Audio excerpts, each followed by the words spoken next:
La fascinante evolución de la anestesia general desde el éter y cloroformo hasta la actualidad. En el periodo republicano se crean los primeros anfiteatros que permitió que se puedan enseñar la disección anatómica a los estudios de medicina, volviéndose más técnicos en la materia. Fue un gran avance para la medicina ecuatoriana porque antiguamente quien hacía de forma empírica la labor de médico eran los sacerdotes, pero como ya se creó la primera universidad para estudiar medicina, ya existían grupos numerosos, conformando un grupo de médicos residentes. Siendo así, la educación mejoró en la preparación de los médicos, de tal forma que salían propiamente titulados como médicos del Hospital de San Juan de Dios. En un quirófano republicano del hospital por el año 1900 fue el año en el que se logra encontrar el método más adecuado para realizar cirugías, como dormir totalmente al paciente, ya que en estas operaciones quirúrgicas originaban un trauma extremadamente brutal, que preferían primero la muerte antes que ir a cirugía, por lo que morían también en el hospital, ya que no había nada de asepsia, es decir, no existía el uso correcto y presentación de la bata médica, la desinfección del instrumental, material y los equipos estériles que no deben estar contaminados en todo el procedimiento quirúrgico. Por lo tanto, había una gran cantidad de mortalidad. Los médicos iban con traje a las cirugías, y solamente quien hacía la práctica se ponía una bata para no mancharse el terno. Le iban a apuntar la pierna izquierda y la anestesia era éter con un poco de licor. Les hacían oler, es decir, como el trago, y con el serrucho procedían a realizar la práctica.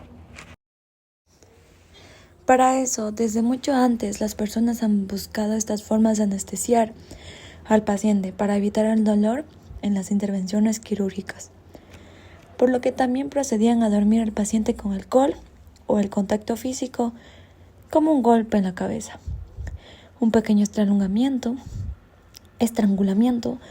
o mantenerlo sujetado a la fuerza, por lo que al concientizar el sufrimiento que el paciente estaba pasando, la ciencia avanzó, dando como eficacia para el adormecimiento el éter sulfúrico y el cloroformo, permitiendo seguir con las prácticas médicas para poder salvar la vida de los pacientes, generando un menor sufrimiento. Este nuevo conocimiento cultural fue importante para la historia de la medicina. La anestesia general, hoy por hoy, se considera uno de los avances más vital e importante en la práctica médica dentro de un quirófano, porque se han podido llevar cirugías que tienen una duración muy pero muy larga, con una complejidad extrema, o también ayuda al alivio del dolor en el momento del parto.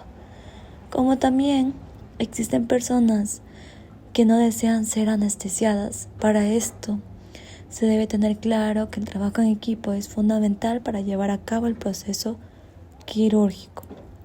A pesar de que el éter y el cloroformo estén en desuso, fueron pioneros para los anestésicos inhalatorios que se conocen hoy en día. Además de que el trato médico-paciente ha mejorado en el sentido de que se conoce quién procederá a anestesiarte. Por consiguiente, quién te realizará la práctica médica. Finalmente, es muy interesante tomar en cuenta todas estas cosas que han podido surgir al transcurso del tiempo, en especial la historia que tiene detrás de esta historia, en el cual se evidencia la práctica médica hacia un paciente siendo anestesiado con éter y cloroformo, y cómo las sustancias que se usó influyó a lo largo de la actualidad para que se dé, y lo que hoy en día ayuda a las cirugías sin dolor.